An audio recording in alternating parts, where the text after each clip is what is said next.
All right, well, I'm Lee Turley, and I'm excited to be here with Travis Robertson, who is a consultant and kind of thought leader in the Nashville area and has a very successful blog and does a lot of writing and speaking as well. Um, I'll let him, Travis, why don't you I kind of just stole your thunder there, but give us a little bit of background and then kind of background on your, I guess, the entrepreneurial side of things as well. Sure. Well, first, thank you very much for having me, and this is a lot of fun. I've been looking forward to this, and so thank you, Lee, and thank you to everybody for watching. My background, I started in technology, I guess, back in 1998, and spent a number of years doing web app development for startup companies, for Fortune 500 companies, starting a few of my own, failing on a few of my own, and then ultimately doing what I do now, which is truthfully a few different things. One of them is the consulting side of it, like you talked about, helping people and organizations plan for the next generation entering the workforce. And then on the flip side, I do a lot of talking, I do a lot of speaking, a lot of writing, and am working on a company right now called Don't Settle Media. And this is going to be kind of an inspirational blog slash information product company. And I've got a lot of different things I'm working on with that right now, and that should be really hitting full steam here in the next month or two. So a lot of things going on, but it's a lot of fun. I really enjoy it. Cool. I'm looking forward And to by the way, that. I'm really sorry, just so that everybody knows, I've got a sinus infection right now. So if you see me and I look like I'm crying, I'm really not. My sinuses are just on fire. And so if I sound like I'm plugging my nose while I talk, that's what it is. And so if you see me wipe my nose or pull out a tissue, it's not because I'm brought to tears by this, but that my sinuses are completely on fire and waging war against my face. Yeah, or they're just tears of joy and excitement to be interviewing with us. They are. So we'll go with that.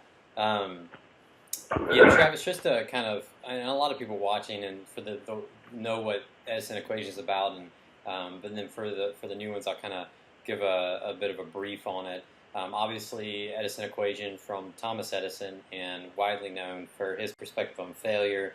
Very progressive, especially in that time in place. That being openly honest with the fact that he makes all kinds of inventions that didn't work, and his journey on through that to get to the light bulb or whatever you consider his greatest achievement as.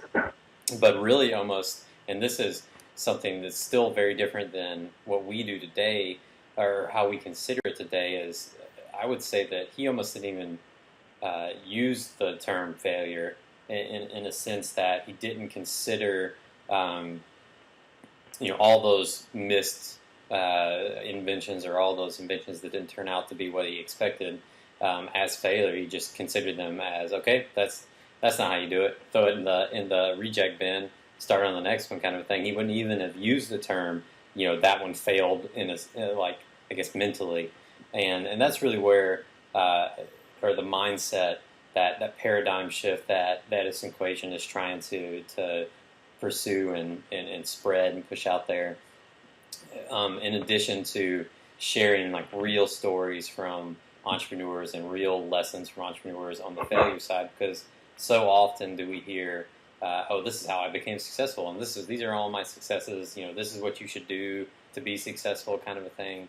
But as opposed, you never hear about, okay, this is how much I learned from all of these mistakes and all of these times that it didn't work in order to get to the time that it did work. And we want to reveal that and really kind of laud that as